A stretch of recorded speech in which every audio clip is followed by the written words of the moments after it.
Lo que digan, cubano siempre seré, de San Antonio a Mansí, siempre te defenderé, aunque el mundo esté como esté, y la calle va a quedar, cubano sigue para adelante, entiendo que nunca fuimos cobardes.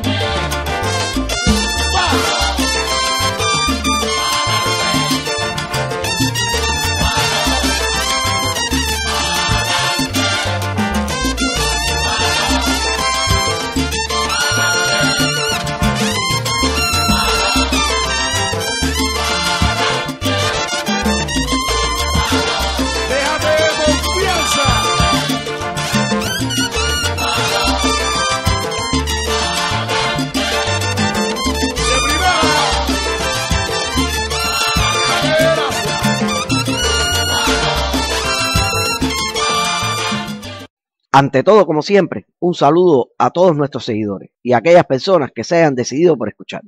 Antes de empezar, vamos a recordar algo que viene con el tema, y es que queremos convocar a la caravana que se desarrollará el 25 de octubre en Miami en contra del bloqueo genocida contra Cuba y por la familia cubana. Exhortamos a todas aquellas personas que se sientan identificados con esta causa, independientemente de su filiación política, a participar y mostrar otra cara sobre la realidad de lo que se piensa por gran parte de la comunidad cubana en el exterior sobre este tema. Al resto, lo exhortamos a que se conecten ese día y a la hora prevista por el canal de YouTube del Protestón Cubano para apoyar esto a través de las redes sociales.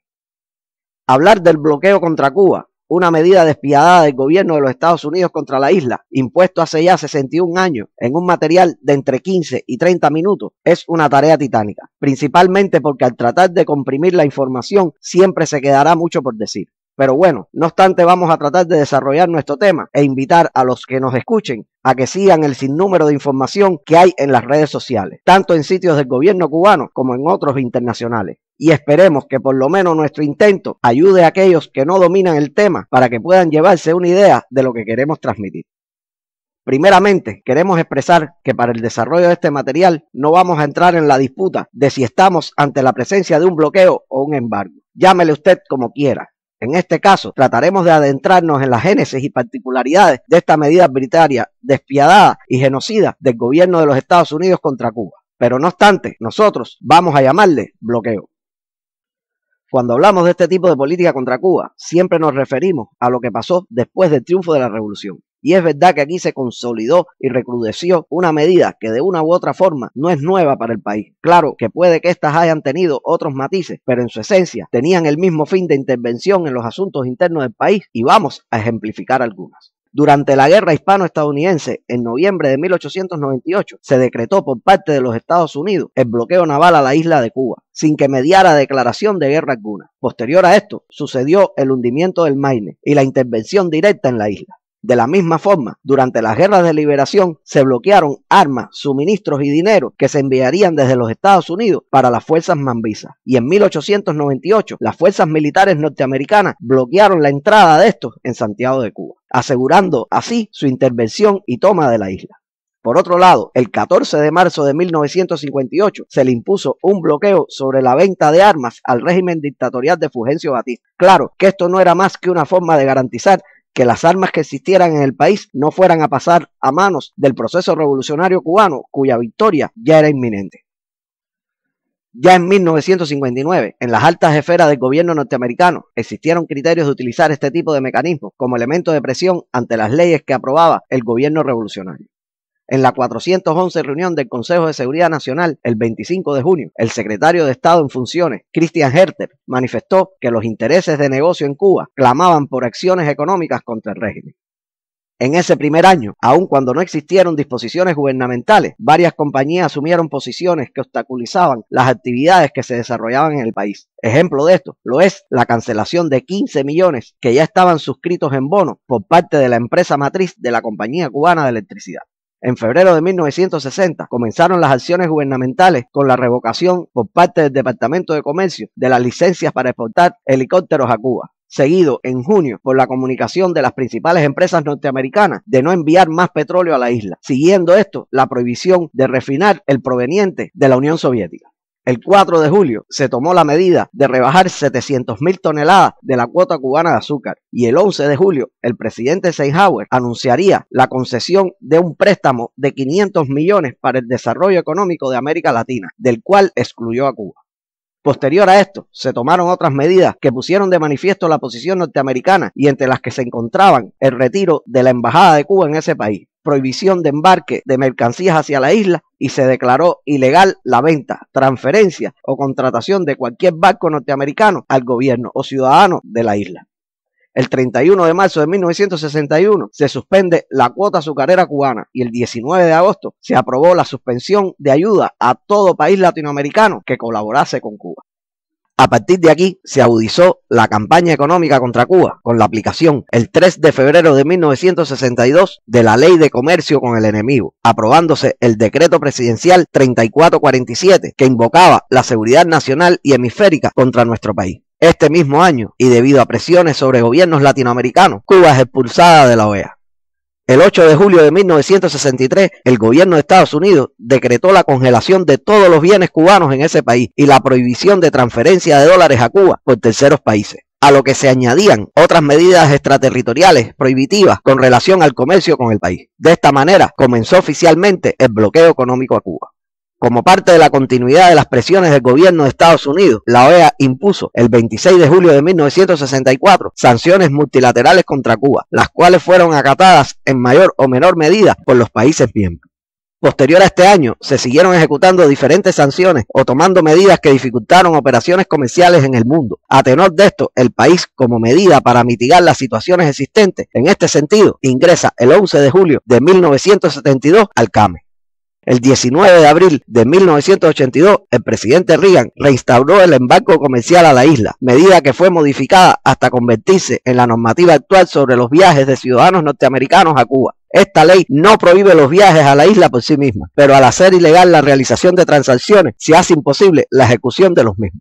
En octubre de 1992 se refuerza el bloqueo a través de la promulgación de la Ley de Democracia Cubana, Ley Torricelli, y en 1996 a través de la Ley para la Libertad Cubana y la Sociedad Democrática, Ley Helms-Burton. En esta última existen acápites como que las filiales estadounidenses en terceros países no podían establecer ningún tipo de relación comercial con Cuba. De la misma forma se plantea que cualquier compañía no estadounidense que contraiga relaciones con propiedades de ciudadanos estadounidenses en Cuba, confiscadas, puede ser sujeto de un litigio. En 1999, el presidente Clinton amplió el bloqueo comercial prohibiendo a las filiales extranjeras de compañías norteamericanas comerciar con Cuba por valor superior a $700 millones al año. En el 2004, Bush aplicó un nuevo paquete de medidas, entre las que se encuentran la limitación de los viajes y envío de remesas a solo familiares cercanos, además de alargar la espera para viajar al país a 3 años. Esto fue actualizado en el 2006 con la toma de medidas más drásticas a los incumplidores y con la creación de instituciones para perseguir exportaciones y transacciones que se puedan realizar en dólares desde Cuba. En aras del tiempo, no nos referiremos a la época actual del presidente Trump, porque consideramos que es un tema de actualidad. Solo manifestaremos que es la época en que más se ha registrado esta política contra la isla. Por otro lado, la justificación que esgrime el gobierno de los Estados Unidos para el establecimiento y mantenimiento del mismo no tiene ninguna base, por lo que han tratado de ir maniobrando y cambiando las mismas a lo largo de este periodo. Y para que se entienda, vamos a exponer algunos de ellos. En los años 60, la principal causa fue la alianza que patentizó Cuba con la Unión Soviética y el apoyo que se le brindó a los movimientos revolucionarios en América Latina. A partir de los 70, se basaron en la ayuda militar de la isla a un grupo de países africanos recién liberados del colonialismo. Posterior a esto, en 1990, la justificación estuvo proyectada a que la hora final de la Revolución Cubana estaba al llegar, y para qué levantar el bloqueo al país que sin ningún apoyo exterior debería caer en muy poco tiempo. Al darse cuenta el gobierno de Estados Unidos que la caída del país no se llevaría a cabo, inventaron la justificación de las violaciones de los derechos humanos. Cuando esta justificación se venía abajo, aprovecharon la encarcelación en el 2003 de 75 disidentes por conspirar desde la sede de la Oficina de Intereses de Estados Unidos en La Habana con el objetivo de lograr una intervención militar en Cuba. En ninguna de las etapas, estos alegatos lograron sus objetivos. No obstante, y desde el inicio del mismo, la propaganda imperialista ha utilizado la ilegalidad de las nacionalizaciones y la no compensación a los ciudadanos americanos, cosa que puede ser desbaratada con muy pocos argumentos. A continuación, vamos a mostrar un grupo de medidas y lo que ocasionan directamente. Para esto, nos basaremos en un escrito que nos hizo llegar nuestro amigo Tadeo y que recoge las principales problemáticas. Solo que por tiempo tenemos que resumir la gran cantidad de información que nos envió. Cuba no tiene acceso a los créditos de los grandes prestamistas internacionales, así como no puede recibir dinero del Fondo Monetario Internacional, ni del Banco Mundial, ni del Banco Central Europeo, ni del Banco Interamericano de Desarrollo, entre otros. Lo antes expuesto influye directamente en la capacidad de inversión y adquisición del país.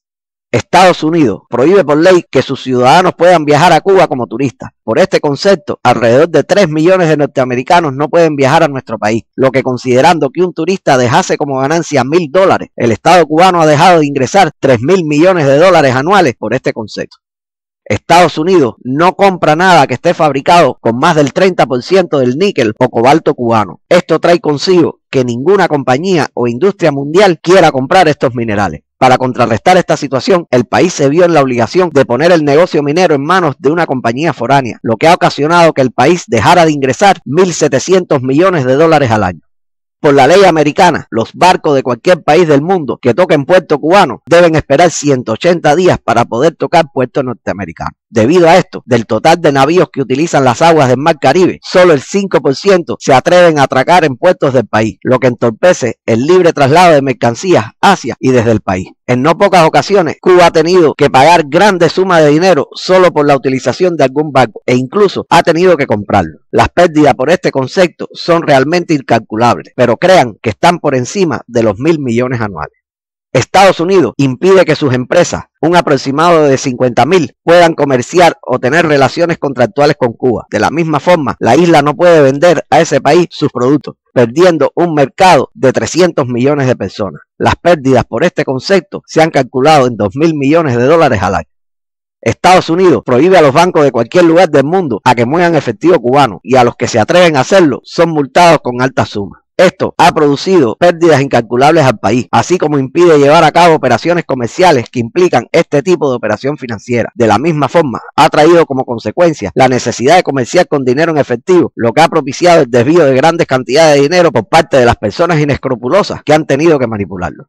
Como parte de esta política, Estados Unidos ha mantenido ocupada ilegalmente una parte del territorio cubano, la base naval de Guantánamo, lugar que posee uno de los mejores puertos por características y ubicación, lo que implica la pérdida en operaciones portuarias de aproximadamente 1.000 millones de dólares anuales.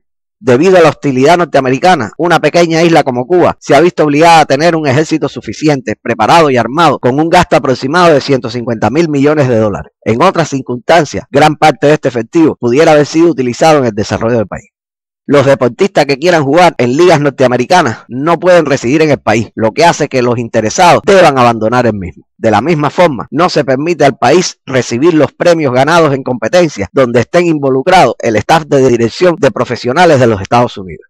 El gobierno norteamericano persigue a las empresas que se atreven a comerciar con Cuba, ejecutan presiones y emiten amenazas. Las pérdidas por este concepto son incalculables. Bueno, después de mencionar estas medidas, vamos a exponer algunos ejemplos concretos y para que lo sepan, estos corresponden solo a los años 2018 y 2019.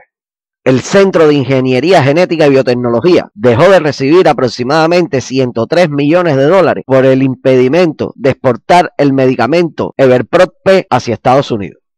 Fabricante asiático informó no poder exportar a Cuba fenitoína inyectable debido a que los bancos de ese país rechazaron la tramitación de la documentación relacionada con la isla por temor a ser sancionado. La isla tuvo que realizar esta compra en otro país en condiciones desfavorables de la transacción.